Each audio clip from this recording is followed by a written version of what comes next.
देवउठनी एकादशी है। संपूर्ण भारत की भूमि पर, संपूर्ण विश्व में आज भगवान कृष्ण, शालिग्राम जी भगवान और तुलसा मैया का मंगल विवाह हो रहा है। संपूर्ण विश्व में, पूरी भारत की भूमि पर पूरे सनातनी भाई बहन आज शालिग्राम जी के साथ में, लड्डू गोपाल जी के साथ में, भगवान नारायण के साथ में तुलसी जी का मंगल विवाह करेंगे। हम भी चाहते हैं कि आप भी मंगल विवाह करें, पर निवेदन है आप भी भीष्म पितामह जैसे आज भगवान से कह देना, भोलेनाथ मैं भी अपनी बुद्धि रूपी बेटी को तुझे समर्पित कर रहा हूँ। एक कर्म गति के कारण तू लूट बैठी, इतनी अच्छी थी, इतनी बढ़िया थी, पर केवल तेरे ललाट पर जो लिखा हुआ था कर्म की गति का खेल लिखा हुआ था, उसने तुझे अच्छे से बुरा बना दिया।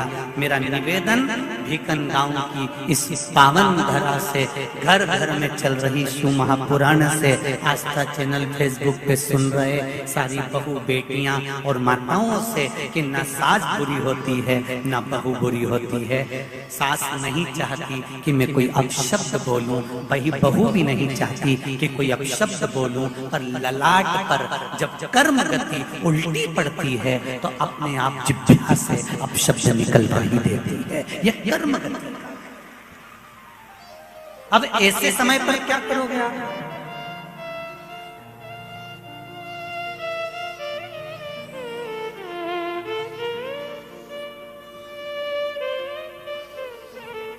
ऐसे समय पर क्या किया जाए?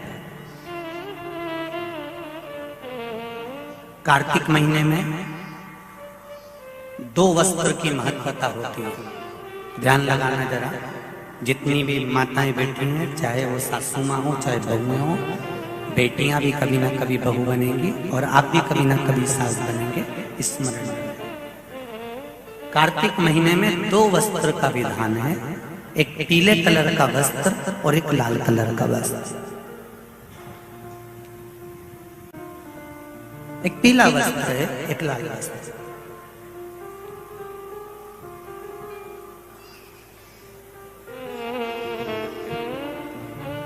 आज देवउठनी एकादशी है। ऐसी कोई माता नहीं होगी जो अपने घर में तुलसी जी का पूजन नहीं करे।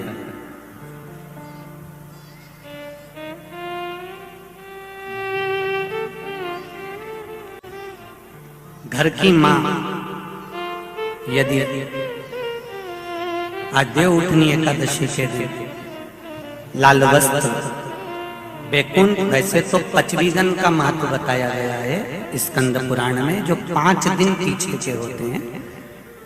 आंवला नवमी से जो क्रम 25 का चालू होता है, पूर्णिमा तक, बैकुंठ चतुर्दशी के क्रम तक, उसका जो महत्व, इन 5 दिनों की महत्वता वैसे स्कंद पुराण में कही गई है, पर आप समझें उसको। लाल वस्त्र अगर कार्तिक महीने में तुलसा महारानी पर ओढ़ाया जाता है और वही वस्त्र बाद में रख लिया जाता है संभाल कर, तो उस घर में किसी कर्म गति के कारण भी अगर अपशब्द निकल रहे होते हैं तो वो अपशब्द वो वस्त्र रोक लेता है। वो वस्त्र रोकता है। कौन सा वस्त्र? लाल वस्त्र, पीला वस्त्र। इन 5 दिन में अगर तुलसा महारानी को चढ़ाया जाता है और उसको रखा जाता है, तो जिस नारी के गर्भ से संतान नहीं भी हो रही होती है, उसके कक्ष में अगर वो वस्त्र कुछ दिन तक रखा रहता है तो ये निश्चित आती है कि गर्भ ठहरता जरूर है। ये पीले वस्त्र की और लाल वस्त्र की महत्वता कार्तिक महीने में। अब कई माताएं कहती हैं कि हमारे पास में लाल वस्त्र नहीं है, हमारे पास में इतना नहीं है, तो लाल कलर का लच्छा भी तो आता है, नाड़ा। बोलो आता है कि नहीं आता? लाल तुम्हारे घर में सिलाई करने का लाल कलर का धागा तो होगा ना कि नहीं होगा? लाल कलर का लच्छा तो होगा, नहीं होगा सफेद कलर का धागा तो होगा, उसको कंकु में लाल करना। पर उस वस्त्र की महत्वता को हम समझें। जैसे बांस की पिटारी में, ये तो तुम लोगों की परिभाषा है। आजकल की माताएं तो सुहाग का सामान प्लास्टिक की टोकरी में रख कर देती हैं, पर हमारे यहाँ नहीं लिखा कि प्लास्टिक की डलिया में सुहाग की सामग्री दो। हमारे यहाँ कहा कि जो वंश बढ़ावे, जो वंशकार होते हैं ना, बांस बनाने वाले होते हैं, वंशकार होते हैं, इनको तो तुम्हें रोज धन्यवाद देना चाहिए। जो बांस का टोकरी बनाते हैं, सुपड़ा बनाते हैं, बांस का सामान बनाते हैं। आज भी विवाह में हमारे यहाँ मंडप भी बांस का होता है, सुपड़ा भी बांस का, डलिया भी बांस की। सबसे पहले खलमट्टी अगर आती है, शादी के ब्याह में सबसे पहले मिट्टी आती है, तो बांस की टोकरी में आती है। एक नियम है। क्यों? क्योंकि जिसकी शादी में मट्टी, इधर लाते मट्टी, जिसकी शादी में मट्टी बांस की डलिया में आती है, उसको संतान के लिए डॉक्टर को दिखाने की जरूरत नहीं पड़ती। जिसकी शादी की शुरुआत प्लास्टिक की डलिया से होती है, फिर उसको टेस्ट भी करवाना ही पड़ता है।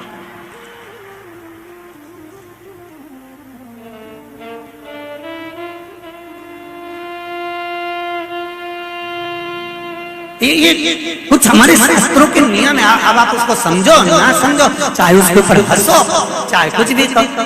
आप चाहो तो थोड़े दिन बाद कह देना, बताओ श्योर वाला हमारा तो पगले जैसी बात करता है, तो उसमें कोई दिक्कत वाली बात नहीं है। पगले का अवार्ड हमको ही मिलने वाला है, उसमें कोई दिक्कत वाली बात नहीं। पर उसको समझो कि हमारे सनातन धर्म में ये वंशकार, बांस का सामान बनाने वाले, बांस की डलिया बनाने वाले, बांस का सुपड़ा बनाने वाले, सबसे पहले ये वंशकार हुए, फिर खवास नाई ये हुए, फिर चर्मकार हुए, जूता चप्पल बनाने वाले, फिर अन्य जितने जितने हमारे यहाँ, इनको लोग कहते हैं कि इनको हमारे यहाँ से हटा दिया, ऊंची जाति वालों ने इनको पीछे हटा दिया। कोई इनको पीछे हटाने वाला नहीं है। केवल तुम्हारी बुद्धि से लोग तुमको भ्रष्ट कर रहे हैं कि हमको नीचा दिखा रहे हैं, हमको ऊंचा दिखा रहा है। किसी जात में, किसी समाज में ये नहीं कहा गया कि इनको नीचा दिखाना। प्रत्येक समाज में, चाहे ब्राह्मण के घर की शादी हो, चाहे क्षत्रिय के घर की शादी हो, चाहे वैश्य के घर की शादी हो, सबसे पहले वंशकार की डलिया आती है, वंशकार आता है। सबसे पहले हमारे यहाँ अगर पादुका बनाई जाती है तो सबसे पहले चर्मकार आता है, सबसे पहले हमारे यहाँ खवास आता है। पहले इनको लाकर बिठाया जाता है। पहले संबंध भी सेठ खुद नहीं जाता था करने के लिए, खवास जाता था, वंशकार जाता था, ये जाते थे, संबंध पक्का कर कर आते थे और शादी हो जाती थी। ना लड़का देखता ना लड़की देखती। ये सब बाद में चालू हुआ। अब दुनिया के लोगों ने अपनी राजनीति को अखाड़ा बनाने के लिए कह दिया कि ये समाज नीची हो गई, ये समाज ऊंची हो गई, इसको पिछड़ा में कर दिया, इसको उसमें कर दिया। कोई नहीं कर रहा किसी को। भगवान की ये पोथी रखी है शिव महापुराण की, जिस पे रखी है, इसके 4 पाए, 1 2 3 और ये 4, ब्राह्मण क्षत्रिय वैश्य शूद्र, ये 4 पाए पर मेरी शिव महापुराण की पोथी रखी हुई है। कोई साधारण है?